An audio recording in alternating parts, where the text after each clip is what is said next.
partir du 1er janvier 2022, la loi va changer sur les ventes de chevaux en France.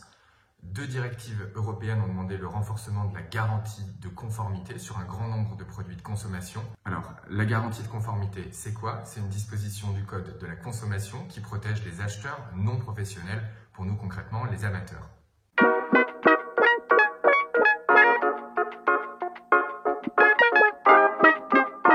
Pour bien comprendre cette évolution légale et ce qu'est la garantie de conformité, on a contacté maître Carole Guillemin, avocate au barreau de Paris, spécialisée en droit équin.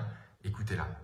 D'un point de vue légal, il s'agit de la transposition en droit français de 2 directives de l'Union européenne. L'objectif de ces 2 textes, c'était de renforcer la protection offerte par le droit de la consommation et plus particulièrement par la garantie dite de conformité aux ventes de biens dont je rappelle que font partie les chevaux, et de l'étendre à certains services.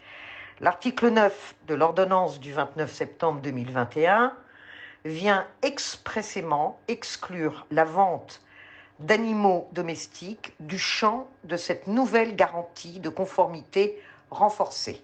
Cette garantie légale de conformité est donc une garantie contre tous les défauts de conformité qui existent déjà à la date de livraison du produit, du cheval. Elle était obligatoire, c'est un droit du consommateur fixé par la loi. Sauf que les chevaux sont des êtres vivants, dotés de sensibilité, et ça le gouvernement français l'a bien compris. En réponse à ces directives européennes, il a souhaité conférer aux chevaux un statut nouveau, plus conforme aux évolutions de nos sociétés. Désormais, les chevaux seront exclus de cette garantie de conformité. Le motif invoqué par le gouvernement français pour cette exclusion, c'est que les ventes d'animaux domestiques sont couvertes par les dispositions spécifiques du Code rural, renvoyant sous certaines conditions à la garantie des vices cachés du Code civil. Je précise, et c'est mon avis personnel, que ce motif est bien évidemment dans l'air du temps. On parle d'une forte tendance pour renforcer la protection animale et exclure les animaux domestiques du champ de cette nouvelle garantie de conformité renforcée vient leur donner un statut particulier. Alors concrètement, ça signifie qu'aux yeux de la loi, les amateurs ne pourront plus acheter de chevaux comme s'ils étaient des biens de consommation.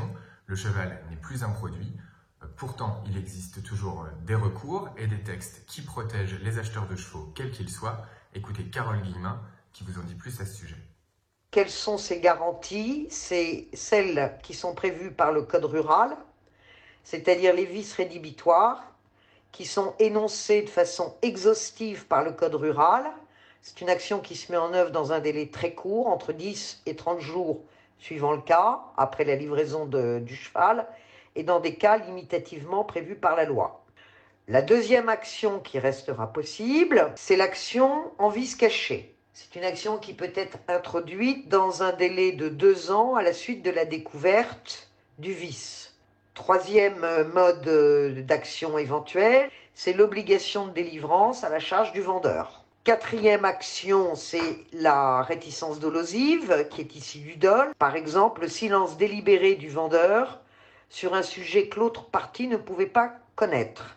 Le dol entraîne 2 sanctions distinctes, la nullité du contrat et des dommages et intérêts. Alors ces actions restent ouvertes à toutes les ventes de chevaux. Ces évolutions en droit veulent dire beaucoup sur la philosophie qui entoure désormais les animaux dans notre société. En tant qu'experte et passionnée de chevaux, maître Carole Guillemin vous dit comment elle perçoit ces changements.